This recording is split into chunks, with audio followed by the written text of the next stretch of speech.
किताब श्री गुरु ग्रंथ साहिब जी का इलाही संदेश। लेखक डॉक्टर दविंदर सिंह सेखों। भाग तीजा। सिक्खी केवल एक जीवन जाच ਜਾਂ ਨਵੇਕਲਾ ਧਰਮ। आवाज़ गुरजंट सिंह रूपोवाली। वाहिगुरू जी का खालसा वाहिगुरू जी की फतेह। अज भाई कश्मीर सिंह दे डेरे ते बड़ी वड्डी भीड़ है। लोग दूरों दूरों हुम हुमा के आए हैं। उन्हां नूं खबर मिली सी कि अज भाई दलीप सिंह ने सिੱਖੀ बारे कुछ महत्वपूर्ण गल्लां करनियां सन। लोग नियत समय तो बहुत पहलां ही पहुँच गए सन। उन्हां वास्ते भाई दलीप सिंह दी उਡੀਕ करनी बड़ी औखी सी। समां लंघाउण लई ਉਹ ਛੋਟੀਆਂ ਛੋਟੀਆਂ ਟੋਲੀਆਂ ਵਿੱਚ ਗੱਪ ਛੱਪ ਲਾ ਰਹੇ ਸਨ। ਮੌਸਮ ਵੀ ਸੁਹਾਵਣਾ ਸੀ। ਕੁਝ ਨੌਜਵਾਨ ਸੰਗਤਾਂ ਲਈ ਚਾਹ ਦੀ ਸੇਵਾ ਵਿੱਚ ਜੁਟ ਪਏ। ਇੱਦਾਂ ਸਮਾਂ ਕੁਝ ਸੌਖਾ ਲੰਘ ਗਿਆ।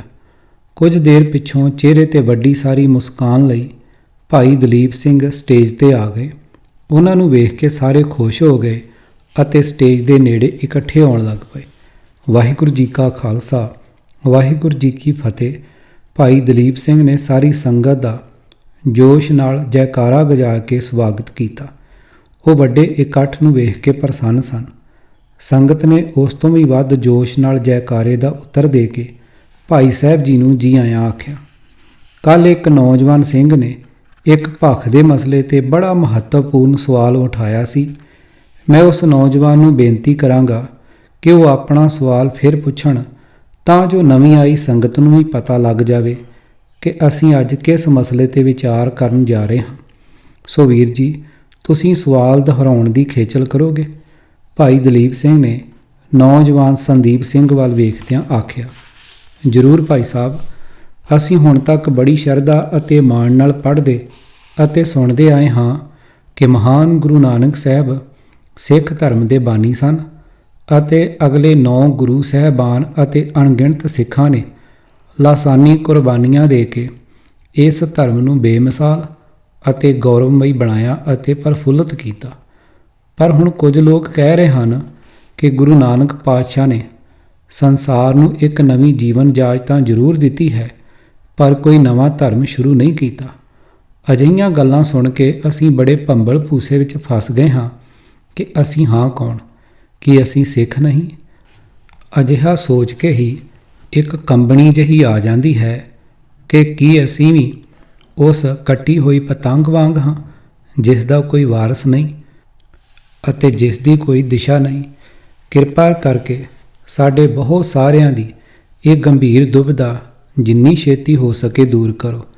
ਨੌਜਵਾਨ ਸੰਦੀਪ ਸਿੰਘ ਨੇ ਬਹੁਤ ਭਾਵੁਕਤਾ ਨਾਲ ਆਪਣਾ ਪ੍ਰਸ਼ਨ ਪੂਰਾ ਕੀਤਾ। ਆਪਦੀ ਪਰੇਸ਼ਾਨੀ ਬਹੁਤ ਹੀ ਜਾਇਜ਼ ਹੈ ਅਤੇ ਪ੍ਰਸ਼ਨ ਗੰਭੀਰ ਅਤੇ ਮਹੱਤਵਪੂਰਨ ਹੈ।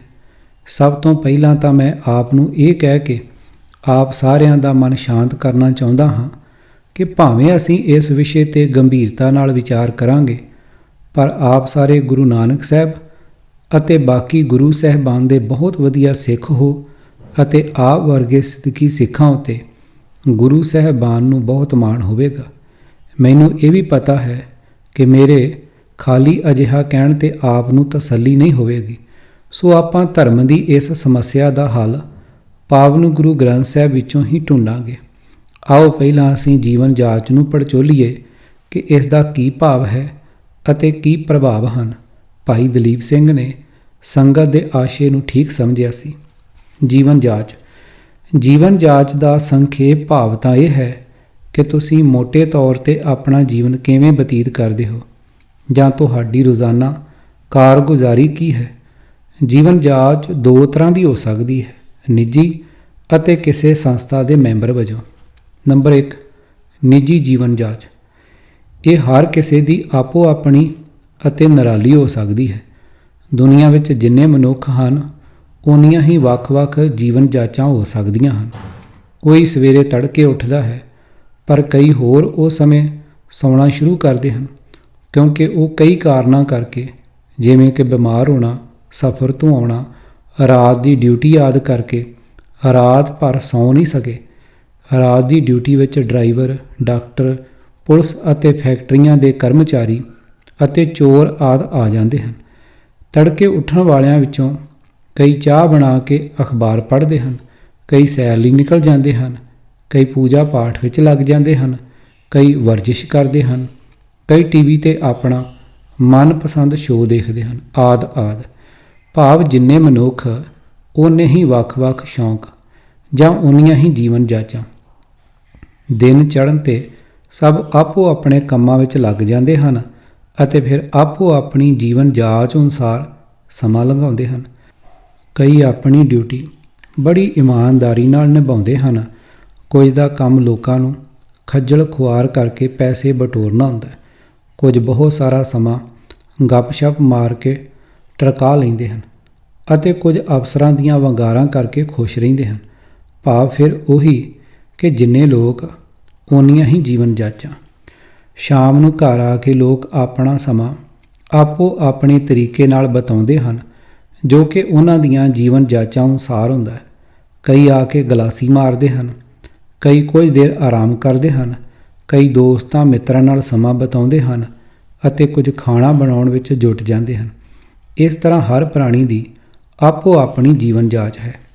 ਨੰਬਰ 2, ਕਿਸੇ ਸੰਸਥਾ ਦੇ ਮੈਂਬਰ ਵਜੋਂ। ਅਜਿਹੀ ਜੀਵਨ ਜਾਚ ਸੰਸਥਾ ਦੇ ਮੈਂਬਰਾਂ ਵਿੱਚ ਬਹੁਤ ਹੱਦ ਤੱਕ ਇੱਕੋ ਜਿਹੀ ਹੁੰਦੀ ਹੈ, ਜਿਸ ਦੇ ਕੁਝ ਨਿਯਮ ਹੁੰਦੇ ਹਨ ਜੋ ਸਾਰੇ ਮੈਂਬਰਾਂ ਨੂੰ ਮੰਨਣੇ ਪੈਂਦੇ ਹਨ। ਸੰਸਥਾਵਾਂ ਧਾਰਮਿਕ ਜਾਂ ਕਲੱਬਾਂ ਦੇ ਰੂਪ ਵਿੱਚ ਹੋ ਸਕਦੀਆਂ ਹਨ। ਜਿੰਨੀ ਦੇਰ ਤੱਕ ਮੈਂਬਰ ਆਪਣੀ ਸੰਸਥਾ ਦੀ ਪ੍ਰਤੀਨਿਧਤਾ ਕਰਦੇ ਹਨ, ਉਹ ਬਹੁਤ ਹੱਦ ਤੱਕ ਉਸ ਸੰਸਥਾ ਦੇ ਨਿਯਮਾਂ ਦੀ ਪਾਲਣਾ ਕਰਦੇ ਹਨ। ਕਈਆਂ ਸੰਸਥਾਵਾਂ ਦੇ ਮੈਂਬਰਾਂ ਨੂੰ ਖਾਸ ਤਰ੍ਹਾਂ ਦੇ ਪਹਿਰਾਵੇ ਯੂਨੀਫਾਰਮ ਪਾਉਣ ਦੀ ਹਦਾਇਤ ਹੁੰਦੀ ਹੈ, ਜਿਸ ਤੋਂ ਉਹਨਾਂ ਦੀ ਮੈਂਬਰਾਂ ਵਜੋਂ ਪਛਾਣ ਹੁੰਦੀ ਹੈ। ਉਦਾਹਰਣ ਵਜੋਂ ਮਿਲਟਰੀ, ਹਵਾਈ ਫੌਜ, ਪੁਲਿਸ, ਨਰਸਾਂ, ਡਰਾਈਵਰ ਆਦਿ ਦੇ ਕਿੱਤੇ। ਜ਼ਿਆਦਾ ਧਾਰਮਿਕ ਸੰਸਥਾਵਾਂ ਵੀ ਕੁਝ ਹੱਦ ਤੱਕ ਆਪਣੇ ਮੈਂਬਰਾਂ ਲਈ ਯੂਨੀਫਾਰਮਾਂ ਨਿਯਤ ਕਰਦੀਆਂ ਹਨ, ਜਿਵੇਂ ਕਿ ਕੇਸ ਸਾਰੇ ਸਿੱਖਾਂ ਲਈ ਜ਼ਰੂਰੀ ਹਨ। ਮੁਸਲਮਾਨ ਇਸਤਰੀਆਂ ਬੁਰਕਾ ਪਾਉਂਦੀਆਂ ਹਨ। ਜੈਨੀ ਲੋਕ ਅਹਿੰਸਾ ਦੇ ਇਸ ਹੱਦ ਤੱਕ ਪੁਜਾਰੀ ਹਨ ਕਿ ਆਪਣੇ ਮੂੰਹ ਢੱਕ ਕੇ ਰੱਖਦੇ ਹਨ ਅਤੇ ਹੱਥਾਂ ਵਿੱਚ ਚੌਰੀ ਫੜਦੇ ਹਨ। ਸਿਰ ਦੇ ਵਾਲ ਹੱਥਾਂ ਨਾਲ ਪੁੱਟਦੇ ਹਨ ਅਤੇ ਨਹਾਉਣ ਵਿੱਚ ਵਿਸ਼ਵਾਸ ਨਹੀਂ ਰੱਖਦੇ। ਬ੍ਰਾਹਮਣ ਲੰਬੀ ਬੋਦੀ ਰੱਖਦੇ ਹਨ, ਮੱਥੇ 'ਤੇ ਤਿਲਕ ਲਾਉਂਦੇ ਹਨ, ਗਲ ਵਿੱਚ ਜਨੇਊ ਪਾਉਂਦੇ ਹਨ ਅਤੇ ਧੋਤੀ ਬੰਨ੍ਹਦੇ ਹਨ। ਜਜਮਾਨਾਂ ਕੋਲੋਂ ਹਰ ਕਿਸਮ ਦਾ ਕਰਮ ਕਾਂਡ ਕਰਵਾਉਂਦੇ ਹਨ। ਦਾਨ ਲੈਣ ਲਈ ਕੋਈ ਵੀ ਬਹਾਨਾ ਚੱਲ ਸਕਦਾ ਹੈ। ਜੋਗੀ ਗੇਰੂਏ ਰੰਗ ਦੇ ਕੱਪੜੇ ਅਤੇ ਕੰਨਾਂ ਵਿੱਚ ਸ਼ੀਸ਼ੇ ਦੀਆਂ ਮੁੰਦਰਾਂ ਪਾਉਂਦੇ ਹਨ। ਸਰੀਰ 'ਤੇ ਸਵਾਹ ਮਲਦੇ ਹਨ ਅਤੇ ਹੱਥ ਵਿੱਚ ਚਿੱਪੀ ਰੱਖਦੇ ਹਨ ਅਤੇ ਘਰੋਂ ਘਰੀ ਰੋਟੀਆਂ ਮੰਗਣ ਜਾਂਦੇ ਹਨ। ਮੁਸਲਮਾਨ ਸ਼ਰਾਅ ਦੇ ਕਾਨੂੰਨ ਨੂੰ ਮੰਨਦੇ ਹੋਏ ਸੁੰਨਤ ਕਰਾਉਂਦੇ ਹਨ। ਪੱਛਮ ਵੱਲ ਮੂੰਹ ਕਰਕੇ 5 ਵੇਲੇ ਨਮਾਜ਼ ਪੜ੍ਹਦੇ ਹਨ। ਰਮਦਾਨ ਦੇ ਮਹੀਨੇ ਵਰਤ ਰੱਖਦੇ ਹਨ। ਬੁੱਤ ਪੂਜਾ ਨਹੀਂ ਕਰਦੇ। ਸੂਰ ਦੇ ਮਾਸ ਅਤੇ ਸ਼ਰਾਬ ਦੀ ਵਰਤੋਂ ਨਹੀਂ ਕਰਦੇ, ਪਰ ਸ਼ੈਤਾਨ ਅਤੇ ਬਹਿਸ਼ਤ ਵਿੱਚ ਪੱਕਾ ਵਿਸ਼ਵਾਸ ਰੱਖਦੇ ਹਨ। ਰੱਬ ਤਾਂ ਇੱਕ ਹੀ ਮੰਨਦੇ ਹਨ, ਪਰ ਇਹਨਾਂ ਦਾ ਇਹ ਵੀ ਦ੍ਰਿੜ ਵਿਸ਼ਵਾਸ ਹੈ ਕਿ ਮੁਸਲਮਾਨਾਂ ਨੂੰ ਛੱਡ ਕੇ ਹੋਰ ਸਾਰੇ ਕਾਫਰ ਹਨ। ਇਸ ਕਰਕੇ ਉਹ ਬਹਿਸ਼ਤ ਦੇ ਹੱਕਦਾਰ ਨਹੀਂ ਹੋ ਸਕਦੇ। ਹਿੰਦੂ ਅਣਗਿਣਤ ਦੇਵੀ ਦੇਵਤਿਆਂ ਵਿੱਚ ਵਿਸ਼ਵਾਸ ਰੱਖਦੇ ਹਨ ਅਤੇ ਬੁੱਤਾਂ ਰਾਹੀਂ ਉਹਨਾਂ ਦੀ ਪੂਜਾ ਕਰਦੇ ਹਨ। ਤੀਰਥ ਸਥਾਨਾਂ ਦੀ ਯਾਤਰਾ ਅਤੇ ਬ੍ਰਾਹਮਣਾਂ ਨੂੰ ਦਾਨ ਦੇਣਾ ਆਪਣਾ ਧਾਰਮਿਕ ਫਰਜ਼ ਸਮਝਦੇ ਹਨ। ਹਰ ਕਾਰਜ ਦੇ ਸ਼ੁਰੂ ਵਿੱਚ ਗਣੇਸ਼ ਪੂਜਾ ਕਰਦੇ ਹਨ। ਖਾਸ ਦਿਨਾਂ 'ਤੇ ਵਰਤ ਰੱਖਦੇ ਹਨ ਅਤੇ ਸ਼ੁਭ ਅਸ਼ੁਭ ਦਿਨਾਂ ਦੇ ਨਾਲ ਗ੍ਰਹਿਆਂ ਦੀ ਬਹੁਤ ਵਿਚਾਰ ਕਰਦੇ ਹਨ। ਮਨੂ ਦੀ ਸਿੱਖਿਆ 'ਤੇ ਚੱਲਦੇ ਹੋਏ ਨਾਰੀ ਨੂੰ ਨਖਿੱਧ ਜਾਣਦੇ ਹਨ ਅਤੇ ਜਾਤ-ਪਾਤ ਅਤੇ ਛੂਤ-ਛਾਤ ਵਿੱਚ ਦ੍ਰਿੜ ਵਿਸ਼ਵਾਸ ਰੱਖਦੇ ਹਨ। ਸੰਸਥਾਵਾਂ ਦੇ ਮੈਂਬਰਾਂ ਵਜੋਂ ਇਹ ਹਨ ਕੁਝ ਲੋਕਾਂ ਦੀਆਂ ਜੀਵਨ ਜਾਚਾਂ। ਇਹਨਾਂ ਤੋਂ ਇਹ ਸਪਸ਼ਟ ਹੈ ਕਿ ਲੋਕਾਂ ਦੀਆਂ ਜੀਵਨ ਜਾਚਾਂ ਉਹਨਾਂ ਦੇ ਧਾਰਮਿਕ ਵਿਸ਼ਵਾਸਾਂ 'ਤੇ ਆਧਾਰਿਤ ਹੁੰਦੀਆਂ ਹਨ। ਜਿਹੋ ਜਿਹੇ ਵਿਸ਼ਵਾਸ ਉਹੋ ਜਿਹੀਆਂ ਉਹਨਾਂ ਦੀਆਂ ਜੀਵਨ ਜਾਚਾਂ। ਦੂਸਰੇ ਸ਼ਬਦਾਂ ਵਿੱਚ ਕਿਸੇ ਦੀ ਜੀਵਨ ਜਾਚ ਤੋਂ ਉਸ ਦੇ ਧਰਮ ਬਾਰੇ ਪਤਾ ਲੱਗ ਜਾਂਦਾ ਹੈ। ਸੋ ਜੇਕਰ ਸਿੱਖੀ ਇੱਕ ਜੀਵਨ ਜਾਚ ਵੀ ਹੈ ਤਾਂ ਵੀ ਬਹੁਤ ਨਿਵੇਕਲੀ ਹੋਣ ਕਰਕੇ ਇਹ ਇੱਕ ਨਵਾਂ ਅਤੇ ਵੱਖਰਾ ਧਰਮ ਦਰਸਾਉਂਦੀ ਹੈ। ਕਿਸੇ ਵੀਰ ਜਾਂ ਭੈਣ ਦਾ ਕੋਈ ਸਵਾਲ ਹੋਵੇ। ਭਾਈ ਦਲੀਪ ਸਿੰਘ ਨੇ ਪਾਣੀ ਦਾ ਘੁੱਟ ਭਰਿਆ। ਨਹੀਂ ਜੀ, ਅਜੇ ਤੱਕ ਤਾਂ ਸਭ ਠੀਕ ਹੈ। ਲੰਬੀ ਚੁੱਪ ਤੋਂ ਬਾਅਦ ਇੱਕ ਆਵਾਜ਼ ਆਈ, ਧਰਮ। ਚਲੋ ਫਿਰ ਅਸੀਂ ਹੁਣ ਗੁਰੂ ਗ੍ਰੰਥ ਸਾਹਿਬ ਵਿੱਚੋਂ ਧਰਮ ਦੇ ਅਰਥ ਲੱਭੀਏ।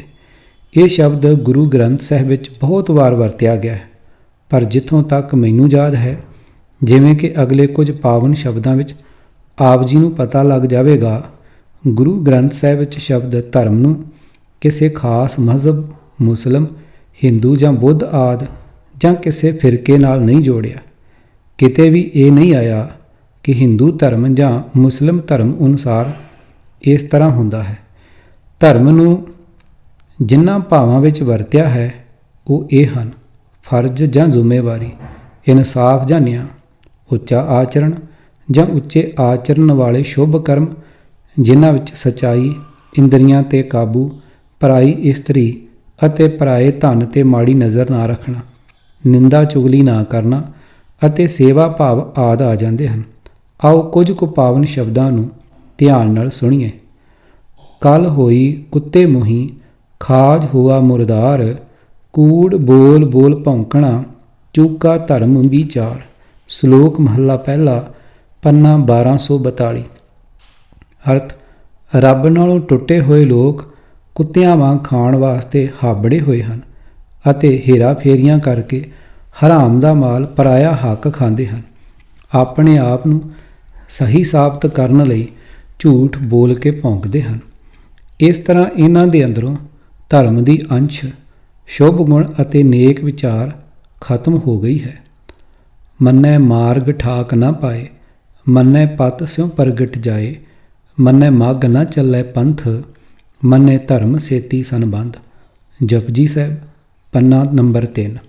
ਅਰਥ: ਜਿਹੜਾ ਪ੍ਰਾਣੀ ਵਾਹਿਗੁਰੂ ਦੇ ਨਾਮ ਵਿੱਚ ਭਤੀਜ ਜਾਂਦਾ ਹੈ, ਉਸ ਨੂੰ ਵਾਹਿਗੁਰੂ ਦੇ ਮਿਲਾਪ ਦੇ ਰਸਤੇ ਵਿੱਚ ਕੋਈ ਰੁਕਾਵਟ ਨਹੀਂ ਆਉਂਦੀ ਅਤੇ ਉਹ ਵਾਹਿਗੁਰੂ ਦੇ ਦਰਬਾਰ ਵਿੱਚ ਬੜੀ ਸ਼ੋਭਾ ਖੱਟਦਾ ਹੈ।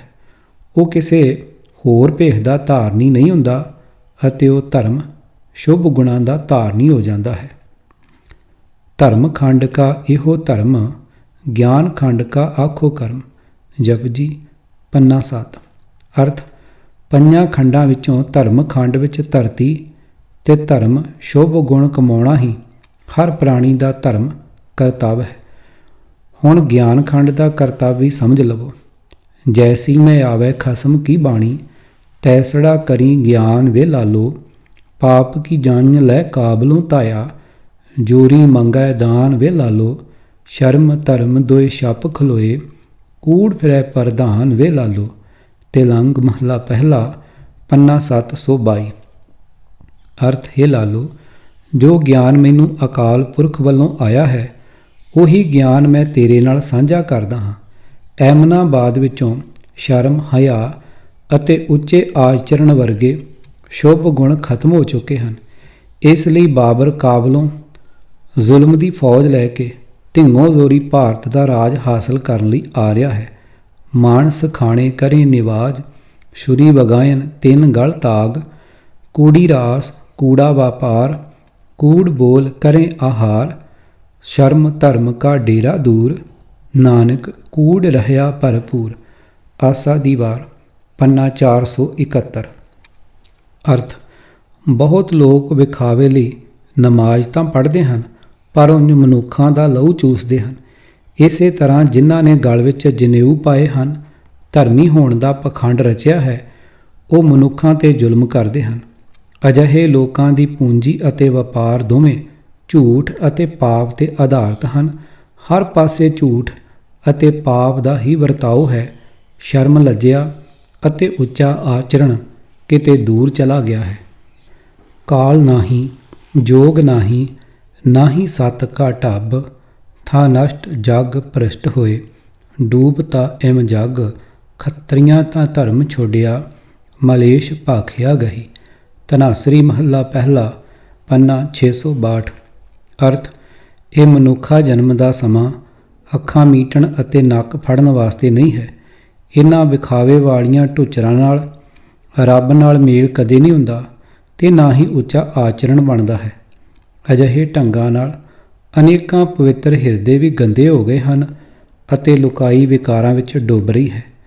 ਖੱਤਰੀਆਂ ਨੇ ਵੀ ਇਨਸਾਫ ਲਈ ਲੜਨ ਦਾ ਆਪਣਾ ਧਰਮ ਕਰਤੱਵ ਭੁਲਾ ਦਿੱਤਾ ਹੈ ਅਤੇ ਹਾਕਮਾਂ ਨੂੰ ਖੁਸ਼ ਕਰਨ ਲਈ ਉਹਨਾਂ ਦੀ ਬੋਲੀ ਗ੍ਰਹਿਣ ਕਰ ਲਈ ਹੈ। ਕਲ ਯੁਗ ਕਾ ਧਰਮ ਕਹੋ ਤੁਮ ਭਾਈ, ਕਿਮ ਛੂਟੇ ਹਮ ਛੁਟ ਕਾਕੀ। ਹਰ ਹਰ ਜਪ ਬੇੜੀ ਹਰ ਤੁਲਹਾ, ਹਰ ਜਪਿਓ ਤਰੇ ਤਾਰਾ ਕੀ। ਧਨਾਸਰੀ ਮਹੱਲਾ ਚੌਥਾ, ਪੰਨਾ 668। ਅਰਥ, ਇਹ ਭਾਈ, ਮੈਂ ਇਸ ਕਲੇਸ਼ਾਂ ਭਰੇ ਜੀਵਨ ਵਿੱਚ ਵਿਕਾਰਾਂ ਤੋਂ ਛੁਟਕਾਰਾ ਪਾਉਣ ਦਾ ਚਾਹਵਾਨ ਹਾਂ। ਕੋਈ ਮੈਨੂੰ ਦੱਸ ਸਕਦਾ ਹੈ ਕਿ ਉਹ ਸ਼ੁਭ ਕਰਮ ਕਿਹੜੇ ਹਨ ਜਿਨ੍ਹਾਂ ਨੂੰ ਕਰਕੇ ਮੈਂ ਇਹ ਸੰਸਾਰ ਸਾਗਰ ਤਰ ਸਕਦਾ ਹਾਂ? ਉੱਤਰ, ਅਕਾਲ ਪੁਰਖ ਦੇ ਨਾਮ ਦਾ ਜਾਪ ਹੀ ਬੇੜੀ ਅਤੇ ਤੁਲਹਾ ਹੈ। ਲੱਕੜਾਂ ਦਾ ਪੂਲਾ ਜੋ ਬੇੜੀ ਵਾਂਗ ਵਰਤਿਆ ਜਾਂਦਾ ਹੈ।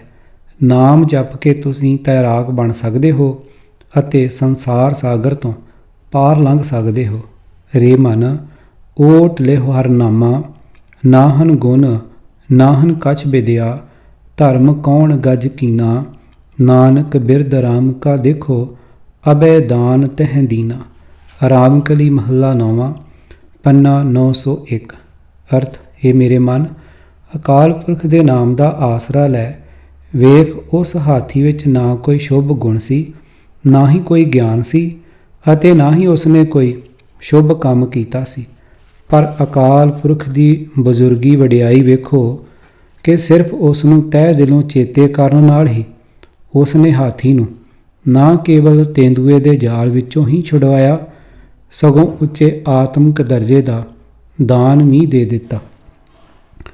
ਕਬੀਰਾ, ਜਹਾਂ ਗਿਆਨ ਤਹ ਧਰਮ ਹੈ, ਜਹਾਂ ਝੂਠ ਤਹ ਪਾਪ, ਜਹਾਂ ਲੋਭ ਤਹ ਕਾਲ ਹੈ, ਜਹਾਂ ਖਿਮਾ ਤਹ ਆਪ। ਸ਼ਲੋਕ ਕਬੀਰ ਜੀ, ਪੰਨਾ 1372। ਅਰਥ, ਹੇ ਕਬੀਰ, ਜਿਹੜੇ ਹਿਰਦੇ ਵਿੱਚ ਅਕਾਲ ਪੁਰਖ ਦੀ ਸੂਝ ਹੈ ਉੱਥੇ ਸ਼ੁਭ ਕਰਮ ਵਸਦੇ ਹਨ, ਪਰ ਜਿਹੜਾ ਹਿਰਦਾ ਝੂਠ ਦਾ ਆਸਰਾ ਲੈਂਦਾ ਹੈ ਉੱਥੇ ਪਾਪ ਹੀ ਪਾਪ ਹੈ। ਇਸੇ ਤਰ੍ਹਾਂ ਜਿੱਥੇ ਲੋਭ ਹੈ ਉੱਥੇ ਆਤਮਿਕ ਮੌਤ ਹੈ, ਪਰ ਜਿਸ ਹਿਰਦੇ ਵਿੱਚ ਖਿਮਾ ਵਸਦੀ ਹੈ ਉੱਥੇ ਵਾਹਿਗੁਰੂ ਆਪ ਹਾਜ਼ਰ ਹੁੰਦਾ ਹੈ। ਅਜਿਹੇ ਹੋਰ ਬਹੁਤ ਸ਼ਬਦ ਹਨ ਜਿਨ੍ਹਾਂ ਵਿੱਚ ਧਰਮ ਵਰਤਿਆ ਗਿਆ ਹੈ, ਪਰ ਜਿਵੇਂ ਆਪ ਨੇ ਸਮਝ ਲਿਆ ਹੈ ਇਹ ਸ਼ਬਦ ਕਿਸੇ ਖਾਸ ਮਜ਼ਹਬ ਵਾਸਤੇ ਨਹੀਂ ਵਰਤਿਆ ਗਿਆ। ਇਸ ਲਈ ਸਾਨੂੰ ਗੁਰੂ ਗ੍ਰੰਥ ਸਾਹਿਬ ਵਿੱਚੋਂ ਸਿੱਖ ਧਰਮ ਬਾਰੇ ਵੀ ਕੁਝ ਨਹੀਂ ਮਿਲੇਗਾ, ਪਰ ਸਾਨੂੰ ਇਸ ਬਾਰੇ ਚਿੰਤਾ ਕਰਨ ਦੀ ਲੋੜ ਨਹੀਂ, ਕਿਉਂਕਿ ਜੇਕਰ ਸਿੱਖ ਧਰਮ ਬਾਰੇ ਕੁਝ ਲਿਖਿਆ ਨਹੀਂ ਵੀ ਮਿਲਦਾ ਤਾਂ ਵੀ ਬਾਕੀ ਧਰਮਾਂ ਵਾਸਤੇ ਵੀ ਤਾਂ ਕੁਝ ਨਹੀਂ ਮਿਲਦਾ। ਅੱਜ ਕੱਲ੍ਹ ਧਰਮ ਦੇ ਅਰਥ ਬਦਲ ਗਏ ਹਨ ਅਤੇ ਅਸੀਂ ਇਸ ਨੂੰ ਮਜ਼ਹਬ ਦੇ ਭਾਵ ਵਿੱਚ ਵਰਤਦੇ ਹਾਂ। ਉਨੀ ਦਿਨੀ ਮਜ਼ਹਬ ਵਾਸਤੇ ਸ਼ਬਦ ਰਸਤਾ, ਮਾਰਗ, ਪਥ, ਪੰਥ ਅਤੇ ਮਤ ਵਰਤੇ ਗਏ ਹਨ। ਜਿਹੜੇ ਲੋਕ ਕਬੀਰ ਸਾਹਿਬ ਦੇ ਚੇਲੇ ਬਣੇ ਉਹ ਕਬੀਰ ਪੰਥੀ ਅਖਵਾਉਣ ਲੱਗ ਪਏ। ਇਸੇ ਤਰ੍ਹਾਂ ਰਵਿਦਾਸ ਪੰਥੀ ਅਤੇ ਸਿੱਖ ਪੰਥ ਜਾਂ ਸਿੱਖ ਮਤ ਬਣਿਆ। ਯੋਗ ਧਰਮ ਨੂੰ ਯੋਗ ਮਤ ਵੀ ਆਖਿਆ ਜਾਂਦਾ ਹੈ। ਦੱਖਣੀ ਭਾਰਤ ਵਿੱਚ ਅੱਜ ਵੀ ਕਰੋੜਾਂ ਲੋਕ ਹਨ ਜੋ ਗੁਰੂ ਨਾਨਕ ਪੰਥੀ ਅਖਵਾਉਂਦੇ ਹਨ। ਇਹ ਗੁਰੂ ਗ੍ਰੰਥ ਸਾਹਿਬ ਨੂੰ ਮੰਨਦੇ ਹਨ, ਪਰ ਬਹੁਤਿਆਂ ਦੇ ਕੇਸ ਨਹੀਂ ਹਨ। ਸਿੱਖ ਧਰਮ ਵੱਖਰਾ। ਜਿਵੇਂ ਕਿ ਅਸੀਂ ਵਿਚਾਰ ਕਰ ਚੁੱਕੇ ਹਾਂ ਕਿ ਹਰ ਮਜ਼ਹਬ ਦੇ ਪੈਰੋਕਾਰਾਂ ਦੀ ਜੀਵਨ ਜਾਚ ਵੱਖਰੀ ਹੈ ਅਤੇ ਇਹ ਜੀਵਨ ਜਾਚ ਉਸ ਮਜ਼ਹਬ ਦੇ ਨਿਯਮਾਂ 'ਤੇ ਆਧਾਰਿਤ ਹੁੰਦੀ ਹੈ। ਗੁਰਸਿੱਖਾਂ ਦੀ ਜੀਵਨ ਜਾਚ ਬਾਕੀ ਦੇ ਸਾਰੇ ਧਰਮਾਂ ਨਾਲੋਂ ਪੂਰੀ ਤਰ੍ਹਾਂ ਅੱਡਰੀ ਹੈ। ਗੁਰਸਿੱਖ ਸਵੇਰੇ ਤੜਕੇ ਉੱਠ ਕੇ ਪਹਿਲਾਂ ਪਾਠ ਕਰਦੇ ਹਨ, ਫਿਰ ਸਾਰਾ ਦਿਨ ਦਸਾਂ ਨੋਹਾਂ ਦੀ ਕਿਰਤ ਕਰਦੇ ਹਨ, ਜਿਵੇਂ ਕਿ ਹਰ ਮਜ਼ਹਬ ਵਿੱਚ ਹੁੰਦਾ ਹੈ। ਸਾਡੇ ਵਿੱਚ ਵੀ ਕਈ ਊਣਤਾਈਆਂ ਹੋਣਗੀਆਂ, ਪਰ ਅਸੀਂ ਧਾਰਮਿਕ ਜੀਵਨ ਜਾਚ ਦੀ ਗੱਲ ਕਰ ਰਹੇ ਹਾਂ। ਕੋਈ ਸਮਾਂ ਸ਼ੁਭ ਜਾਂ ਅਸ਼ੁਭ ਨਹੀਂ, ਇਸ ਕਰਕੇ ਫੋਕੇ ਵਹਿਮਾਂ ਵਿੱਚ ਵਿਸ਼ਵਾਸ ਨਹੀਂ ਕਰਦੇ। ਕੇਵਲ ਇੱਕ ਅਕਾਲ ਪੁਰਖ ਵਿੱਚ ਨਿਸ਼ਚਾ ਰੱਖਣ ਕਰਕੇ ਕਿਸੇ ਦੇਵੀ ਦੇਵਤੇ ਜਾਂ ਮੜੀ ਮਸਾਣ ਨੂੰ ਨਹੀਂ ਪੂਜਦੇ ਅਤੇ ਲੋੜਵੰਦ ਦੀ ਜਥਾਯੋਗ ਸਹਾਇਤਾ ਕਰਦੇ ਹਨ। ਗੁਰਸਿੱਖਾਂ ਦੀ ਇਹ ਜੀਵਨ ਜਾਚ ਗੁਰੂ ਨਾਨਕ ਸਾਹਿਬ ਵੱਲੋਂ ਰੂਪਮਾਨ ਕੀਤੇ ਗਏ ਕੁਝ ਸੁਨਹਿਰੀ ਨਿਯਮਾਂ 'ਤੇ ਆਧਾਰਿਤ ਹੈ, ਜਿਨ੍ਹਾਂ ਨੂੰ ਬਾਕੀ ਸਾਰੇ ਗੁਰੂ ਸਾਹਿਬਾਨ ਨੇ ਕੇਵਲ ਪ੍ਰਚਾਰਿਆ ਹੀ ਨਹੀਂ, ਸਗੋਂ ਬਹੁਤ ਭਾਰੀਆਂ ਕੁਰਬਾਨੀਆਂ ਦੇ ਕੇ ਮਨੁੱਖਤਾ ਦੇ ਸੁਚੱਜੇ ਜੀਵਨ ਵਾਸਤੇ ਪੂਰਨੇ ਪਾਏ। ਇਹ ਨਿਯਮ ਕੁਝ ਇਉਂ ਹਨ। ਕੇਵਲ ਇੱਕ ਅਕਾਲ ਪੁਰਖ ਵਿੱਚ ਪੂਰਨ ਵਿਸ਼ਵਾਸ, ਜੋ ਕਿ ਸਦਾ ਕਾਇਮ ਰਹਿਣ ਵਾਲਾ ਹੈ। ਪੂਰੇ ਬ੍ਰਹਿਮੰਡ ਵਿੱਚ ਸਮਾਇਆ ਹੋਇਆ ਹੈ। ਭੈ ਰਹਿਤ ਹੈ ਕਿਉਂਕਿ ਉਸ ਤੋਂ ਉੱਪਰ ਕੋਈ ਸ਼ਕਤੀ ਨਹੀਂ ਅਤੇ ਕੋਈ ਨਿਯਮ ਉਸ 'ਤੇ ਲਾਗੂ ਨਹੀਂ ਹੁੰਦਾ, ਅਤੇ ਨਿਰਵੈਰ ਹੈ ਕਿਉਂਕਿ ਉਹ ਲਾਸਾਨੀ ਹੈ, ਉਸ ਦੇ ਬਰਾਬਰ ਦਾ ਕੋਈ ਨਹੀਂ। ਸਮੇਂ ਦਾ ਉਸ ਦੇ ਵਜੂਦ 'ਤੇ ਕੋਈ ਪ੍ਰਭਾਵ ਨਹੀਂ, ਉਹ ਜੂਨਾਂ ਵਿੱਚ ਨਹੀਂ ਆਉਂਦਾ, ਸਵੈ ਪ੍ਰਕਾਸ਼ਮਾਨ ਹੈ ਅਤੇ ਕੇਵਲ ਸਤਿਗੁਰ ਦੀ ਮਿਹਰ ਨਾਲ ਮਿਲਦਾ ਹੈ। ਅਕਾਲ ਪੁਰਖ ਤੋਂ ਬਿਨਾਂ ਕਿਸੇ ਹੋਰ ਦੇਵੀ ਦੇਵਤੇ ਨੂੰ ਨਹੀਂ ਮੰਨਣਾ। ਮਨੁੱਖਾ ਜਨਮ ਰੱਬ ਦੀ ਮਿਹਰ ਨਾਲ ਮਿਲਦਾ ਹੈ ਅਤੇ ਇਸ ਦਾ ਖਾਸ ਉਦੇਸ਼ ਹੈ ਕਿ ਆਤਮਾ ਨੂੰ ਪਰਮਾਤਮਾ ਨਾਲ ਮਿਲਾਇਆ ਜਾਵੇ। ਅਜਿਹਾ ਕੇਵਲ ਸਤਿਗੁਰੂ ਦੀ ਸਿੱਖਿਆ 'ਤੇ ਚੱਲ ਕੇ, ਉੱਚੇ ਆਚਰਣ ਵਾਲਾ ਜੀਵਨ ਬਤੀਤ ਕਰਕੇ ਅਤੇ ਵਾਹਿਗੁਰੂ ਦਾ ਜਾਪ ਕਰਕੇ ਹੀ ਹੋ ਸਕਦਾ ਹੈ। ਇਸ ਲਈ ਰੋਜ਼ ਦਾ ਕੰਮ ਸ਼ੁਰੂ ਕਰਨ ਤੋਂ ਪਹਿਲਾਂ ਤੜਕੇ ਉੱਠ ਕੇ ਵਾਹਿਗੁਰੂ ਦਾ ਨਾਮ ਜਪਣਾ ਅਤੇ ਸਤਸੰਗ ਕਰਨਾ। ਕੋਈ ਵੀ ਦਿਨ ਜਾਂ ਘੜੀ ਸ਼ੁਭ ਜਾਂ ਅਸ਼ੁਭ ਨਹੀਂ, ਉਹ ਹੀ ਸਮਾਂ ਅਸ਼ੁਭ ਹੈ ਜਦੋਂ ਤੁਸੀਂ ਵਾਹਿਗੁਰੂ ਨੂੰ ਭੁੱਲ ਜਾਂਦੇ ਹੋ। ਇਸ ਕਰਕੇ ਫੋਕੇ ਵਹਿਮਾਂ ਵਿੱਚ ਵਿਸ਼ਵਾਸ ਨਹੀਂ ਕਰਨਾ, ਇੰਦਰੀਆਂ ਨੂੰ ਵਸ ਵਿੱਚ ਰੱਖਣਾ ਅਤੇ ਪਰਾਈ ਨਾਰੀ ਅਤੇ ਪਰਾਏ ਮਾਲ ਧਨ 'ਤੇ ਮਾੜੀ ਨਜ਼ਰ ਨਾ ਰੱਖਣਾ। ਕਿਰਤ ਇਮਾਨਦਾਰੀ ਦੀ ਕਰਨੀ ਅਤੇ ਕਿਸੇ ਦਾ ਹੱਕ ਨਾ ਮਾਰਨਾ। ਯੋਗ ਮਿਹਨਤ ਕਰਕੇ ਆਪਣੇ ਜੀਵਨ ਨੂੰ ਸੌਖਾ ਬਣਾ ਸਕਦੇ ਹੋ, ਪਰ ਕਿਸੇ ਨਾਲ ਈਰਖਾ ਨਹੀਂ ਕਰਨੀ। ਲੋੜਵੰਦਾਂ ਦੀ ਮਦਦ ਕਰਨੀ ਅਤੇ ਲੋਕ ਭਲਾਈ ਦੇ ਹੋਰ ਕੰਮ ਵੀ ਕਰਨੇ। ਕਿਸੇ ਦੀ ਨਿੰਦਿਆ ਚੁਗਲੀ ਅਤੇ ਅਯੋਗ ਉਸਤਤ ਨਹੀਂ ਕਰਨੀ। ਝੂਠੀ ਗਵਾਹੀ ਨਹੀਂ ਦੇਣੀ, ਉਂਝ ਵੀ ਝੂਠ ਨਹੀਂ ਬੋਲਣਾ। ਨਾ ਕਿਸੇ ਨਾਲ ਸੀਨਾ ਜ਼ੋਰੀ ਕਰਨੀ ਅਤੇ ਨਾ ਹੀ ਕਿਸੇ ਦੀ ਚੱਲਣੀ, ਕਿਉਂਕਿ ਗੁਰਸਿੱਖਾਂ ਦੀ ਜੀਵਨ ਜਾਚ ਬਿਲਕੁਲ ਨਿਰਾਲੀ ਹੈ, ਜੋ ਕਿ ਗੁਰੂ ਨਾਨਕ ਸਾਹਿਬ ਦੇ ਬਖਸ਼ੇ ਸੁਨਹਿਰੀ ਨਿਯਮਾਂ 'ਤੇ ਆਧਾਰਿਤ ਹੈ। ਇਸ ਲਈ ਸਿੱਖੀ ਇੱਕ ਵੱਖਰਾ ਧਰਮ ਹੈ, ਕਿਉਂਕਿ ਜਿਵੇਂ ਅਸੀਂ ਪਹਿਲਾਂ ਵਿਚਾਰ ਚੁੱਕੇ ਹਾਂ, ਜੀਵਨ ਜਾਚ ਤੁਹਾਡੇ ਮਜ਼ਹਬ 'ਤੇ ਹੀ ਨਿਰਭਰ ਹੁੰਦੀ ਹੈ। ਅਜੇ ਤੱਕ ਕਿਸੇ ਵੀਰ ਜਾਂ ਭੈਣ ਦਾ ਕੋਈ ਸਵਾਲ ਹੋਵੇ ਤਾਂ ਕਿਰਪਾ ਕਰਕੇ ਜ਼ਰੂਰ ਦੱਸੋ। ਭਾਈ ਦਲੀਪ ਸਿੰਘ ਨੇ ਦਾੜਾ ਸੁਵਾਰਦਿਆਂ ਆਖਿਆ, ਭਾਈ ਸਾਹਿਬ, ਤੁਸਾਂ ਅਜੇ ਤੱਕ ਜੋ ਕੁਝ ਸਮਝਾਇਆ ਹੈ ਅਤੇ ਜਿਵੇਂ ਜੀਵਨ ਜਾਚ ਅਤੇ ਧਰਮ ਦਾ ਗੂੜਾ ਸੰਬੰਧ ਸਥਾਪਿਤ ਕੀਤਾ ਹੈ, ਉਹ ਬਹੁਤ ਪ੍ਰਭਾਵਸ਼ਾਲੀ ਹੈ ਅਤੇ ਤੁਹਾਡੇ ਸਮਝਾਉਣ ਨਾਲ ਮੈਨੂੰ ਬਹੁਤ ਤਸੱਲੀ ਹੋਈ ਹੈ ਅਤੇ ਸ਼ਾਂਤੀ ਮਿਲੀ ਹੈ। ਪਰ ਪਤਾ ਨਹੀਂ ਕਿਉਂ ਅਜੇ ਵੀ ਕੁਝ ਅਧੂਰਾ ਜਿਹਾ ਲੱਗਦਾ ਹੈ। ਸੰਦੀਪ ਸਿੰਘ ਦੀ ਅਜੇ ਵੀ ਪੂਰੀ ਤਸੱਲੀ ਨਹੀਂ ਹੋਈ ਸੀ, ਕਿਉਂਕਿ ਵਿਚਾਰ ਅਜੇ ਬਾਕੀ ਹੈ। ਤੁਹਾਡੀ ਤਸੱਲੀ ਤੋਂ ਬਿਨਾਂ ਮੈਂ ਵਿਚਾਰ ਬੰਦ ਨਹੀਂ ਕਰਾਂਗਾ। ਭਾਈ ਦਲੀਪ ਸਿੰਘ ਨੇ ਮੁਸਕਰਾਉਂਦਿਆਂ ਆਖਿਆ, ਗੁਰੂ ਅਤੇ ਗੁਰਸਿੱਖ ਕਿਸੇ ਧਰਮ ਦੇ ਨਿਰਾਲੇ ਹੋਣ ਲਈ ਇਹ ਵੀ ਜ਼ਰੂਰੀ ਹੈ ਕਿ ਉਸ ਦੇ ਆਪਣੇ ਪੈਰੋਕਾਰ ਚੇਲੇ ਜਾਂ ਸਿੱਖ ਹੋਣ, ਜਿਹੜੇ ਆਪਣੇ ਗੁਰੂ ਦੇ ਦਰਸਾਏ ਹੋਏ ਮਾਰਗ ਅਨੁਸਾਰ ਜੀਵਨ ਬਿਤਾਉਣ। ਸ੍ਰੀ ਗੁਰੂ ਗ੍ਰੰਥ ਸਾਹਿਬ ਵਿੱਚ ਗੁਰਸਿੱਖਾਂ ਦਾ ਥਾਂ-ਥਾਂ 'ਤੇ ਜ਼ਿਕਰ ਆਉਂਦਾ ਹੈ ਅਤੇ ਗੁਰੂ ਅਤੇ ਗੁਰਸਿੱਖਾਂ ਵਿੱਚ ਗੂੜਾ ਰਿਸ਼ਤਾ ਦੱਸਿਆ ਗਿਆ ਹੈ। ਗੁਰਸਿੱਖ ਦਾ ਦਰਜਾ ਕੇਵਲ ਉਹਨਾਂ ਨੂੰ ਹੀ ਦਿੱਤਾ ਗਿਆ ਹੈ ਜੋ ਪੂਰੀ ਤਰ੍ਹਾਂ ਗੁਰੂ ਸਾਹਿਬਾਨ ਦੀ ਸਿੱਖਿਆ 'ਤੇ ਚੱਲਦੇ ਹਨ। ਆਓ ਵਿਚਾਰ ਅੱਗੇ ਵਧਾਉਣ ਤੋਂ ਪਹਿਲਾਂ ਕੁਝ ਪਾਵਨ ਸ਼ਬਦ ਸਰਵਣ ਕਰੀਏ। ਗੁਰਬਾਣੀ ਵਿੱਚ ਗੁਰਸਿੱਖ ਅਤੇ ਗੁਰਮੁਖ ਇੱਕੋ ਹੀ ਦਰਜੇ ਦੇ ਪਿਆਰੇ ਸਿੱਖਾਂ ਲਈ ਵਰਤੇ ਗਏ ਹਨ। ਗੁਰ ਚਰਨ ਸਰੇਵੇਂ ਗੁਰਸਿੱਖ ਤੋਰ, ਗੁਰਸੇਵ ਧਰੇ ਤਜ ਮੇਰ ਤੋਰ। ਗੁਰ ਮੇਲ ਮਿਲਾਵੈ ਕਰੇ ਦਾਤ, ਗੁਰਸਿੱਖ ਪਿਆਰੇ ਦਿਨ ਸਰਾਤ। ਬਸੰਤ ਮਹੱਲਾ ਪਹਿਲਾ, ਪੰਨਾ 1170। ਅਰਥ, ਹੇ ਪ੍ਰਭੂ, ਜਿਹੜੇ ਗੁਰੂ ਦੇ ਚਰਨ ਸੇਵਦੇ ਹਨ, ਸਿੱਖਿਆ 'ਤੇ ਤੁਰਦੇ ਹਨ, ਉਹ ਤੇਰੇ ਸਿੱਖ ਸੇਵਕ ਬਣ ਜਾਂਦੇ ਹਨ। ਉਹ ਗੁਰੂ ਦੀ ਸੇਵਾ ਕਰਕੇ ਮੇਰ ਤੇਰ ਤੋਂ ਮੁਕਤ ਹੋ ਜਾਂਦੇ ਹਨ।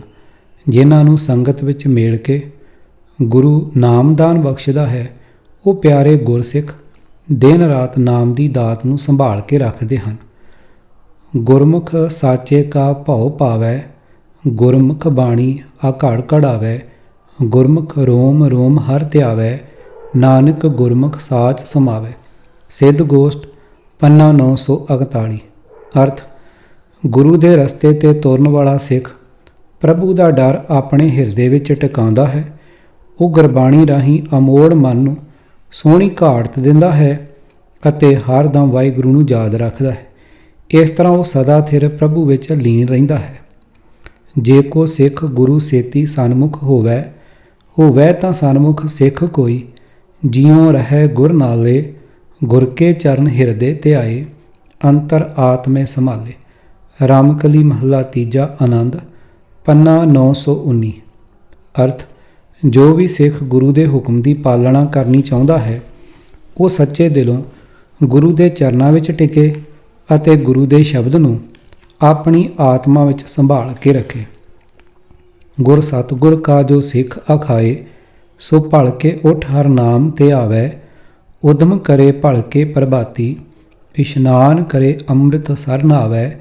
ਜਨ ਨਾਨਕ ਧੂੜ ਮੰਗੈ ਤਿਸ ਗੁਰ ਸਿੱਖ ਕੀ, ਜੋ ਆਪ ਜਪੈ ਅਵਰਾ ਨਾਮ ਜਪਾਵੈ। ਗੌੜੀ ਕੀ ਵਾਰ ਮਹੱਲਾ ਚੌਥਾ, ਪੰਨਾ 305 ਅਤੇ 6। ਅਰਥ, ਜਿਹੜਾ ਮਨੁੱਖ ਸਤਿਗੁਰੂ ਦਾ ਸਿੱਖ ਅਖਵਾਉਂਦਾ ਹੈ, ਉਹ ਸਵੇਰੇ ਤੜਕੇ ਉੱਠ ਕੇ ਪ੍ਰਭੂ ਦਾ ਨਾਮ ਧਿਆਉਂਦਾ ਹੈ। ਉਹ ਬੜੇ ਆਰ ਦੇ ਨਾਲ ਸਵਖਤੇ ਉੱਠ ਕੇ ਵਾਹਿਗੁਰੂ ਦੇ ਨਾਮ ਸਰੋਵਰ ਵਿੱਚ ਤਾਰੀ ਲਾ ਕੇ ਇਸ਼ਨਾਨ ਕਰਦਾ ਹੈ। ਪ੍ਰਭੂ ਦਾ ਸੇਵਕ ਨਾਨਕ ਅਜਿਹੇ ਸਿੱਖ ਦੇ ਚਰਨਾਂ ਦੀ ਧੂੜ ਲੋਚਦਾ ਹੈ, ਜਿਹੜਾ ਕਿ ਆਪ ਨਾਮ ਜਪਦਾ ਹੈ ਅਤੇ ਦੂਸਰਿਆਂ ਨੂੰ ਜਪਾਉਂਦਾ ਹੈ। ਸਤਿਗੁਰ ਸਿੱਖ ਕੀ ਕਰੈ ਪ੍ਰਤਪਾਲ, ਸੇਵਕ ਕਉ ਗੁਰ ਸਦਾ ਦਇਆਲ। ਸਤਿਗੁਰ ਸਿੱਖ ਕੇ ਬੰਧਨ ਕਾਟੈ, ਗੁਰ ਕਾ ਸਿੱਖ ਬਿਕਾਰ ਤੇ ਹਟੈ। ਸਤਿਗੁਰ ਸਿੱਖ ਕਾ ਹਲਤ ਪਲਤ ਸਵਾਰੈ, ਨਾਨਕ ਸਤਿਗੁਰ ਸਿੱਖ ਕੋ ਜੀ ਨਾਲ ਸਮਾਰੈ। ਗੌੜੀ ਸੁਖਮਨੀ ਮਹੱਲਾ ਪੰਜਵਾਂ, ਪੰਨਾ 286। ਅਰਥ, ਸਤਿਗੁਰੂ ਸਿੱਖ ਦੀ ਰੱਖਿਆ ਕਰਦਾ ਹੈ ਅਤੇ ਉਸ ਉੱਤੇ ਸਦਾ ਮਿਹਰ ਕਰਦਾ ਹੈ। ਸਤਿਗੁਰੂ ਆਪਣੇ ਸਿੱਖ ਦੇ ਮਾਇਆ ਦੇ ਬੰਧਨ ਕੱਟ ਦਿੰਦਾ ਹੈ ਅਤੇ ਉਸ ਨੂੰ ਵਿਕਾਰਾਂ ਤੋਂ ਬਚਾਈ ਰੱਖਦਾ ਹੈ। ਸਤਿਗੁਰੂ ਸਿੱਖ ਦਾ ਲੋਕ ਅਤੇ ਪਰਲੋਕ ਸਵਾਰ ਦਿੰਦਾ ਹੈ ਅਤੇ ਉਸ ਨੂੰ ਜੀ ਜਾਨ ਨਾਲ ਯਾਦ ਰੱਖਦਾ ਹੈ। ਜੋ ਦੀਸੈ ਗੁਰ ਸਿੱਖੜਾ, ਤਿਸ ਨਿਵ ਨਿਵ ਲਾਗੋਂ ਪਾਈ ਜੀਓ। ਆਖਾਂ ਬਿਰਥਾ ਜੀ ਕੀ, ਗੁਰ ਸੱਜਣ ਦੇਹ ਮਿਲਾਏ ਜੀਓ। ਸੂਹੀ ਮਹੱਲਾ ਪੰਜਵਾਂ, ਪੰਨਾ 762। ਅਰਥ, ਮੈਨੂੰ ਨਾਨਕ ਨੂੰ ਜੋ ਵੀ ਗੁਰੂ ਦਾ ਪਿਆਰਾ ਸਿੱਖ ਮਿਲਦਾ ਹੈ, ਮੈਂ ਬੜੀ ਨਿਮਰਤਾ ਨਾਲ ਝੁਕ ਝੁਕ ਕੇ ਉਸ ਦੇ ਚਰਨੀ ਲੱਖਦਾ ਹਾਂ ਅਤੇ ਆਪਣੇ ਜੀ ਦੀ ਤਾਂਘ ਦੱਸ ਕੇ ਬੇਨਤੀ ਕਰਦਾ ਹਾਂ ਕਿ ਜਿਵੇਂ ਹੋ ਸਕੇ ਮੈਨੂੰ ਮੇਰਾ ਪਿਆਰਾ ਗੁਰੂ ਮਿੱਤਰ ਮਿਲਾ ਦੇ। ਵੇਖੋ ਸਤਿਗੁਰਾਂ ਦੀ ਸਿੱਖਾਂ ਪ੍ਰਤੀ ਨਿਮਰਤਾ। ਕਰ ਨਮਸਕਾਰ ਪੂਰੇ ਗੁਰਦੇਵ, ਗੁਰ ਕੈ ਸਿੱਖ ਸਤਿਗੁਰੂ ਤੇ ਆਇਆ। ਜਨ ਉਭਰੇ ਨਿੰਦਕ ਨਰਕ ਪਾਇਆ। ਗੌਣ ਮਹੱਲਾ ਪੰਜਵਾਂ, ਪੰਨਾ 869। ਅਰਥ, ਹੇ ਭਾਈ ਪੂਰੇ ਸਤਿਗੁਰੂ ਅੱਗੇ ਸੀਸ ਝੁਕਾਇਆ ਕਰ। ਸਿੱਖ ਸਦਾ ਆਪਣੇ ਗੁਰੂ ਨੂੰ ਯਾਦ ਰੱਖਦਾ ਹੈ, ਗੁਰੂ ਵਿੱਚ ਸੁਰਤ ਜੋੜਦਾ ਹੈ। ਇਸ ਲਈ ਸੇਵਕ ਸਿੱਖ ਤਾਂ ਨਿੰਦਾ ਆਦਿਕ ਮਾੜੇ ਗੁਣਾਂ ਦੇ ਨਰਕ ਤੋਂ ਬਚੇ ਰਹਿੰਦੇ ਹਨ, ਪਰ ਨਿੰਦਕ ਆਪਣੇ ਆਪ ਨੂੰ ਮਾੜੇ ਗੁਣਾਂ ਦੇ ਨਰਕ ਵਿੱਚ ਪਾਈ ਰੱਖਦਾ ਹੈ। ਅਜਿਹੇ ਹੋਰ ਅਨੇਕਾਂ ਪਾਵਨ ਸ਼ਬਦ ਹਨ, ਜਿਨ੍ਹਾਂ ਤੋਂ ਇਹ ਸਪਸ਼ਟ ਹੈ ਕਿ ਜਿਹੜੇ ਮਨੁੱਖ ਸਤਿਗੁਰੂ ਦੀ ਸਿੱਖਿਆ 'ਤੇ ਚੱਲਦੇ ਹਨ, ਉਹ ਸਿੱਖ ਅਖਵਾਉਂਦੇ ਹਨ। ਸਿੱਖ ਅਤੇ ਸਤਿਗੁਰਾਂ ਦਾ ਬਹੁਤ ਗੂੜ੍ਹਾ ਰਿਸ਼ਤਾ ਹੈ। ਇੰਨਾ ਹੀ ਨਹੀਂ, ਗੁਰੂ ਸਾਹਿਬ ਆਪਣੇ ਸਿੱਖਾਂ ਦੀ ਬਹੁਤ ਕਦਰ ਅਤੇ ਸਤਿਕਾਰ ਕਰਦੇ ਹਨ ਅਤੇ ਉਹਨਾਂ ਨੂੰ ਮਾੜੇ ਕੰਮਾਂ ਤੋਂ ਬਚਾ ਕੇ ਰੱਖਦੇ ਹਨ। ਇਸ ਤੋਂ ਇਹ ਪੂਰੀ ਤਰ੍ਹਾਂ ਸਪਸ਼ਟ ਹੈ ਕਿ ਸਿੱਖੀ ਇੱਕ ਨਵਾਂ ਅਤੇ ਬਿਲਕੁਲ ਵੱਖਰਾ ਰਸਤਾ ਜਾਂ ਧਰਮ ਹੈ, ਜਿਸ ਵਿੱਚ ਗੁਰੂ ਆਪਣੇ ਚੇਲਿਆਂ ਦਾ ਵੀ ਸਤਿਕਾਰ ਕਰਦਾ ਹੈ। ਇਸ ਤੋਂ ਛੁੱਟ ਸਿੱਖਾਂ ਕੋਲ ਉਹ ਸਭ ਕੁਝ ਹੈ ਜੋ ਕਿ ਕਿਸੇ ਵੀ ਧਰਮ ਦੀਆਂ ਬੁਨਿਆਦੀ ਲੋੜਾਂ ਲਈ ਜ਼ਰੂਰੀ ਹੁੰਦਾ ਹੈ। ਆਪਣਾ ਧਾਰਮਿਕ ਗ੍ਰੰਥ, ਜੋ ਕਿ ਸਾਰੇ ਗੁਰੂ ਸਾਹਿਬਾਨ ਦੀ ਆਤਮਾ ਹੈ ਅਤੇ ਜਿਹੜਾ ਇਕੱਲਾ ਅਜਿਹਾ ਧਾਰਮਿਕ ਗ੍ਰੰਥ ਹੈ ਜਿਹੜਾ ਕਿ ਇਸ ਦੇ ਗੁਰੂ ਸਾਹਿਬਾਨ ਨੇ ਵਾਹਿਗੁਰੂ ਨਾਲ ਸੁਰਤ ਜੋੜ ਕੇ ਆਪ ਲਿਖਿਆ ਅਤੇ ਜਿਸ ਵਿੱਚ ਬਾਕੀ ਸਭ ਧਰਮਾਂ ਦੇ ਮਹਾਂਪੁਰਖਾਂ ਦੀ ਬਾਣੀ ਵੀ ਦਰਜ ਹੈ, ਭਾਵੇਂ ਉਹ ਕਿੰਨੀਆਂ ਵੀ ਛੋਟੀਆਂ ਜਾਤਾਂ ਦੇ ਸਨ। ਆਪਣੇ ਧਾਰਮਿਕ ਅਸਥਾਨ ਜਿੱਥੇ ਇਕੱਠੇ ਹੋ ਕੇ ਸਿੱਖ ਆਪਣੇ ਗੁਰਪੁਰਬ ਹੋਰ ਪਵਿੱਤਰ ਦਿਹਾੜੇ ਮਨਾ ਸਕਦੇ ਹਨ ਜਾਂ ਆਪਣੇ ਸਾਂਝੇ ਮਸਲੇ ਹੱਲ ਕਰ ਸਕਦੇ ਹਨ। ਸਿੱਖਾਂ ਦੇ ਹਰ ਮੌਕੇ ਦੇ ਆਪਣੇ ਨਵੇਕਲੇ ਰੀਤੀ ਰਿਵਾਜ ਹਨ ਅਤੇ ਜੰਮਣ ਤੋਂ ਲੈ ਕੇ ਵਿਆਹ ਅਤੇ ਮਰਨ ਤੱਕ ਸਭ ਆਪਣੀਆਂ ਰਸਮਾਂ ਹਨ ਅਤੇ ਵੱਖਰੇ ਪਵਿੱਤਰ ਦਿਹਾੜੇ ਹਨ। ਆਪਣਾ ਵੱਖਰਾ ਪਹਿਰਾਵਾ ਅਤੇ ਵੱਖਰੀ ਸ਼ਾਨ ਜੋ ਬਾਕੀ ਸਭ ਦੁਨੀਆ ਨਾਲੋਂ ਅੱਡ ਹੈ। ਜੇ ਲੱਖਾਂ ਦੀ ਗਿਣਤੀ ਵਿੱਚ ਇੱਕ ਵੀ ਸਿੱਖ ਹੋਵੇ ਤਾਂ ਉਹ ਦੂਰੋਂ ਹੀ ਦਿਸ ਪੈਂਦਾ ਹੈ। ਸਿੱਖਾਂ ਦੇ ਨਾਮ ਵੀ ਵੱਖਰੇ ਹਨ। ਕਿਸੇ ਲਿਸਟ 'ਚੋਂ ਨਾਮ ਵੇਖ ਕੇ ਹੀ ਪਤਾ ਲੱਗ ਜਾਂਦਾ ਹੈ ਕਿ ਫਲਾਣਾ ਸਿੱਖ ਹੈ ਜਾਂ ਸਿੱਖ ਬੀਬੀ ਹੈ।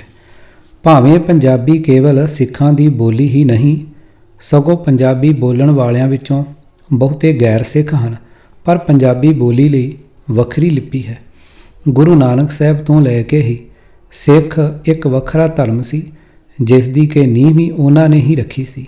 ਪਰ ਗੁਰੂ ਗੋਬਿੰਦ ਸਿੰਘ ਜੀ ਨੇ ਤਾਂ ਖਾਲਸੇ ਨੂੰ ਪ੍ਰਗਟ ਕਰਕੇ ਅਤੇ ਖੰਡੇ ਬਾਟੇ ਦੀ ਪਹੁਲ ਦੇ ਕੇ ਇਹ ਗੱਲ ਪੂਰਨ ਤੌਰ 'ਤੇ ਸਥਾਪਿਤ ਕਰ ਦਿੱਤੀ ਕਿ ਸਿੱਖ ਇੱਕ ਬਿਲਕੁਲ ਵੱਖਰਾ ਧਰਮ ਹੈ।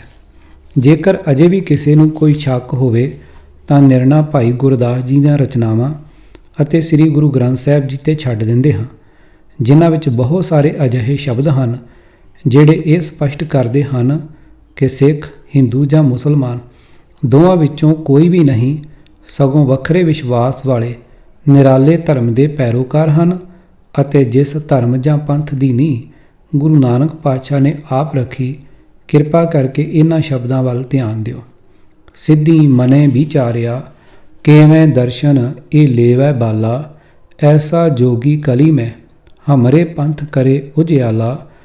ਸ਼ਬਦ ਜਿੱਤੀ ਸਿੱਧ ਮੰਡਲੀ ਕੀ ਤੁਸ ਆਪਣਾ ਪੰਥ ਨਿਰਾਲਾ, ਕਲਯੁਗ ਨਾਨਕ ਨਾਮ ਸੁਖਾਲਾ।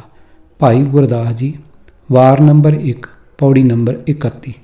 ਅਰਥ: ਗੁਰੂ ਸਾਹਿਬ ਸਿੱਧਾਂ ਨੂੰ ਮਿਲਣ ਵਾਸਤੇ ਸੁਮੇਰ ਪਰਬਤ 'ਤੇ ਗਏ ਸਨ, ਜਿਸ ਉੱਤੇ ਚੜ੍ਹਨ ਵਾਸਤੇ ਸਿੱਧਾਂ ਵਰਗੀ ਸ਼ਕਤੀ ਦੀ ਲੋੜ ਸੀ। ਸਿੱਧਾਂ ਨੂੰ ਇਹ ਯਕੀਨ ਸੀ ਕਿ ਕਿਸੇ ਹੋਰ ਕੋਲ ਇੰਨੀ ਸ਼ਕਤੀ ਨਹੀਂ ਕਿ ਉਹ ਸੁਮੇਰ ਪਰਬਤ ਉੱਤੇ ਚੜ੍ਹ ਸਕੇ। ਜਦ ਉਹਨਾਂ ਨੇ ਗੁਰੂ ਜੀ ਨੂੰ ਵੇਖਿਆ ਤਾਂ ਉਹ ਹੈਰਾਨ ਰਹਿ ਗਏ ਅਤੇ ਸੋਚਣ ਲਈ ਮਜਬੂਰ ਹੋ ਗਏ ਕਿ ਗੁਰੂ ਜੀ ਕੋਲ ਕੋਈ ਬਹੁਤ ਵੱਡੀ ਸ਼ਕਤੀ ਹੋਵੇਗੀ। ਸੋ ਸਿੱਧਾਂ ਨੇ ਮਨ ਵਿੱਚ ਵਿਚਾਰ ਕੀਤੀ ਕਿ ਜੇ ਗੁਰੂ ਸਾਹਿਬ ਉਹਨਾਂ ਦਾ ਮਤ ਦਰਸ਼ਨ ਪ੍ਰਵਾਨ ਕਰ ਲੈਣ ਤਾਂ ਅਜਿਹਾ ਜੋਗੀ ਇਸ ਕਲਯੁਗ ਵਿੱਚ ਉਹਨਾਂ ਦੇ ਪੰਥ ਦੀ ਸ਼ਾਨ ਬਹੁਤ ਵਧਾ ਦੇਵੇਗਾ। ਸੋ ਉਹਨਾਂ ਨੇ ਆਪਣੀਆਂ ਰਿੱਧੀਆਂ ਦੇ ਬਲ ਨਾਲ ਗੁਰੂ ਸਾਹਿਬ ਨੂੰ ਪ੍ਰਭਾਵਿਤ ਕਰਨ ਦੀ ਪੂਰੀ ਕੋਸ਼ਿਸ਼ ਕੀਤੀ, ਪਰ ਗੁਰੂ ਸਾਹਿਬ 'ਤੇ ਕੋਈ ਅਸਰ ਨਾ ਹੋਇਆ। ਉਲਟਾ ਗੁਰੂ ਸਾਹਿਬ ਨੇ ਸ਼ਬਦ ਦੀ ਦਲੀਲ ਨਾਲ ਹੀ ਸਿੱਧਾਂ 'ਤੇ ਜਿੱਤ ਪ੍ਰਾਪਤ ਕਰ ਲਈ ਅਤੇ ਇਸ ਤਰ੍ਹਾਂ ਆਪਣੇ ਨਿਰਾਲੇ ਪੰਥ ਦੀ ਜੈ ਜੈਕਾਰ ਕਰਵਾਈ। ਇਸ ਕਲੇਸ਼ਾਂ ਭਰੇ ਸੰਸਾਰ ਵਿੱਚ ਪ੍ਰਭੂ ਦਾ ਨਾਮ ਹੀ ਸੁੱਖ ਦੇਣ ਵਾਲਾ ਹੈ। ਨਾਉ ਕਰਤਾ ਕਾਦਰ ਕਰੇ, ਕਿਉਂ ਬੋਲ ਹੋਵੇਂ ਜੋ ਖੀਮ ਦੇ। ਨਾਨਕ ਰਾਜ ਚਲਾਇਆ, ਸੱਚ ਕੋਟ ਸਤਾਣੀ ਨੀਮ ਦੈ। ਸੱਤਾ ਅਤੇ ਬਲਵੰਡ, ਵਾਰ ਰਾਮਕਲੀ, ਪੰਨਾ 966। ਅਰਥ: ਜਿਸ ਮਹਾਂਪੁਰਖ ਦਾ ਨਾਮਣਾ ਰਚਨਹਾਰ ਪ੍ਰਭੂ ਆਪ ਉੱਚਾ ਕਰਦਾ ਹੈ, ਉਸ ਦੇ ਬਚਨਾਂ ਦਾ ਮੁੱਲ ਕੌਣ ਪਾ ਸਕਦਾ ਹੈ। ਸਤਿਗੁਰੂ ਨਾਨਕ ਸਾਹਿਬ ਜੀ ਨੇ ਸੱਚ ਦੀ ਸ਼ਕਤੀਸ਼ਾਲੀ ਨੀਂਹ ਰੱਖ ਕੇ ਆਪਣੇ ਸੱਚ ਅਤੇ ਨਿਆਂ ਵਾਲੇ ਰਾਜ ਨਵੇਂ ਧਰਮ ਦਾ ਕਿਲ੍ਹਾ ਉਸਾਰਿਆ। ਵਰਤ ਨਾ ਰਹੂੰ ਨਾ ਮਹਿਰਮ ਦਾਨਾ, ਤਿਸ ਸੇਵੀ ਜੋ ਰਖੈ ਨਿਦਾਨਾ। ਏਕ ਗੁਸਾਈ ਅੱਲਾ ਮੇਰਾ, ਹਿੰਦੂ ਤੁਰਕ ਦੁਹਾਂ ਨੇ ਬੇਰਾ। ਨਾ ਹਮ ਹਿੰਦੂ ਨਾ ਮੁਸਲਮਾਨ, ਅੱਲਾ ਰਾਮ ਕੇ ਪਿੰਡ ਪਰਾਨ। ਭੈਰੋ ਮਹੱਲਾ ਪੰਜਵਾਂ, ਪੰਨਾ 1136। ਅਰਥ: ਮੈਂ ਤਾਂ ਕੇਵਲ ਉਸ ਅਕਾਲ ਪੁਰਖ ਦੀ ਹੀ ਸੇਵਾ ਪੂਜਾ ਕਰਦਾ ਹਾਂ ਜਿਹੜਾ ਅੰਤ ਸਮੇਂ ਰੱਖਿਆ ਕਰਦਾ ਹੈ। ਇਸ ਲਈ ਮੈਂ ਨਾ ਤਾਂ ਹਿੰਦੂਆਂ ਵਾਲੇ ਵਰਤ ਅਤੇ ਨਾ ਹੀ ਮੁਸਲਮਾਨਾਂ ਦੇ ਰਮਦਾਨ ਦੇ ਮਹੀਨੇ ਵਾਲੇ ਵਰਤ ਰੱਖਦਾ ਹਾਂ। ਇਸ ਤਰ੍ਹਾਂ ਮੈਂ ਹਿੰਦੂ ਅਤੇ ਮੁਸਲਮਾਨ ਦੋਵਾਂ ਨਾਲੋਂ ਨਾਤਾ ਤੋੜ ਲਿਆ ਹੈ। ਮੇਰਾ ਮਾਲਕ ਉਹ ਹੈ ਜਿਸ ਨੂੰ ਭਾਵੇਂ ਗੁਸਾਈ, ਧਰਤੀ ਦਾ ਮਾਲਕ ਕਹਿ ਲਵੋ ਜਾਂ ਅੱਲਾ। ਨਾ ਹੀ ਮੈਂ ਹਿੰਦੂ ਹਾਂ ਅਤੇ ਨਾ ਹੀ ਮੁਸਲਮਾਨ। ਮੇਰਾ ਸਰੀਰ ਅਤੇ ਜਾਨ ਉਸ ਪਰਮਾਤਮਾ ਦੀ ਦੇਣ ਹੈ ਜਿਸ ਨੂੰ ਹਿੰਦੂ ਰਾਮ ਅਤੇ ਮੁਸਲਮਾਨ ਅੱਲਾ ਆਖਦੇ ਹਨ। ਹਿੰਦੂ ਮੂਲੇ ਭੂਲੇ ਅਖੂਟੇ ਜਾਹੀਂ, ਨਾਰਦ ਕਹਿਆ ਸੇ ਪੂਜ ਕਰਾਹੀਂ। ਅੰਧੇ ਗੁੰਗੇ ਅੰਧ ਅੰਧਾਰ, ਪਾਥਰ ਲੈ ਪੂਜੇ ਮੁਗਧ ਗਵਾਰ। ਸ਼ਲੋਕ ਮਹੱਲਾ ਪਹਿਲਾ, ਬਿਹਾਗੜੇ ਕੀ ਵਾਰ, ਪੰਨਾ 556। ਅਰਥ: ਧਰਮ ਦੇ ਪੱਖੋਂ ਹਿੰਦੂ ਅਸਲੋਂ ਹੀ ਭਟਕੇ ਅਤੇ ਖੁੰਝੇ ਹੋਏ ਹਨ ਅਤੇ ਨਾਰਦ ਨੇ ਦੇਵਤਿਆਂ ਦੀ ਜੋ ਪੂਜਾ ਦੱਸੀ ਹੈ ਉਹ ਹੀ ਕਰਦੇ ਹਨ। ਇਹ ਅਗਿਆਨਤਾ ਦੇ ਇਸ ਹਨੇਰੇ ਵਿੱਚ ਨਾ ਸਹੀ ਰਸਤਾ ਦੇਖ ਸਕਦੇ ਹਨ ਅਤੇ ਨਾ ਹੀ ਮੂੰਹੋਂ ਪਰਮਾਤਮਾ ਦੀ ਸਿਫਤ ਸਲਾਹ ਕਰ ਸਕਦੇ ਹਨ। ਇਸ ਤਰ੍ਹਾਂ ਇਹ ਗਿਆਨਹੀਨ ਪੱਥਰਾਂ ਨੂੰ ਹੀ ਪੂਜੀ ਜਾਂਦੇ ਹਨ। ਇੱਕ ਜੈਨੀ ਉੱਜੜ ਪਾਏ ਧੁਰੋਂ ਖਵਾਇਆ। ਤਿੰਨ ਮੁਖ ਨਾਹੀ ਨਾਮ ਨ ਤੀਰਥ ਨਾਇਆ। ਕੁਚਲ ਰਹੇ ਦਿਨ ਰਾਤ ਸ਼ਬਦ ਨ ਪਾਇਆ। ਬਿਨ ਸ਼ਬਦੇ ਆਚਾਰ ਨ ਕਿਨਹੀ ਪਾਇਆ।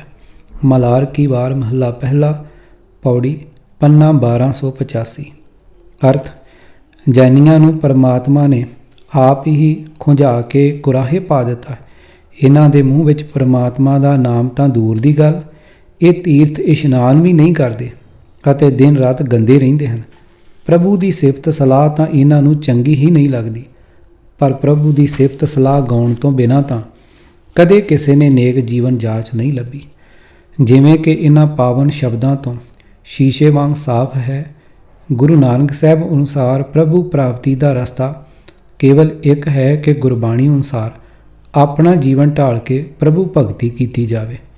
ਗੁਰੂ ਨਾਨਕ ਸਾਹਿਬ ਨੇ ਵੱਖਰਾ ਧਰਮ ਜ਼ਰੂਰ ਚਲਾਇਆ, ਪਰ ਕਿਉਂਕਿ ਉਹ ਸਾਰੇ ਜਗਤ ਦਾ ਉਧਾਰ ਕਰਨ ਆਏ ਸਨ, ਇਸ ਲਈ ਉਹਨਾਂ ਨੇ ਆਪਣਾ ਨਵਾਂ ਧਰਮ ਚਲਾ ਕੇ ਹਰੇਕ ਪ੍ਰਾਣੀ ਮਾਤਰ ਨੂੰ ਇੱਕ ਸੋਹਣਾ ਅਤੇ ਸੁਚੱਜਾ ਜੀਵਨ ਜਿਉਣ ਲਈ ਇੱਕੋ ਹੀ ਸਿੱਖਿਆ ਦਿੱਤੀ ਹੈ। ਭਾਵੇਂ ਉਹ ਕਿਸੇ ਵੀ ਧਰਮ ਵਿੱਚ ਵਿਸ਼ਵਾਸ ਰੱਖਦਾ ਹੋਵੇ। ਜਿਹੜੇ ਮਨੁੱਖ ਸਾਫ਼ ਮਨ ਨਾਲ ਪ੍ਰਭੂ ਪ੍ਰਾਪਤੀ ਚਾਹੁੰਦੇ ਹਨ, ਪਰ ਪੂਰਾ ਗਿਆਨ ਨਾ ਹੋਣ ਕਰਕੇ ਕਰਮ ਕਾਂਡਾਂ ਰਾਹੀਂ ਪ੍ਰਭੂ ਭਗਤੀ ਕਰਦੇ ਸਨ, ਗੁਰੂ ਸਾਹਿਬਾਨ ਨੇ ਉਹਨਾਂ ਸਾਰਿਆਂ ਨੂੰ ਉਹਨਾਂ ਦੀਆਂ ਭੁੱਲਾਂ ਦੱਸ ਕੇ ਸਿੱਧੇ ਰਸਤੇ 'ਤੇ ਚੱਲਣ ਦੀ ਸਿੱਖਿਆ ਦਿੱਤੀ। ਜੈਨੀਆਂ, ਜੋਗੀਆਂ, ਮੁਸਲਮਾਨਾਂ ਅਤੇ ਹਿੰਦੂ ਵੀਰਾਂ ਸਾਰਿਆਂ ਨੂੰ ਇੱਕੋ ਹੀ ਸੁਨੇਹਾ ਦਿੱਤਾ। ਜਿਸ ਨੇ ਗੁਰੂ ਸਾਹਿਬ ਦੀ ਸਿੱਖਿਆ ਮੰਨ ਲਈ, ਉਹ ਸਿੱਖ ਹੋ ਗਿਆ, ਭਾਵੇਂ ਉਹ ਆਪਣੇ ਆਪ ਨੂੰ ਕੁਝ ਵੀ ਸਦਵਾਵੇ।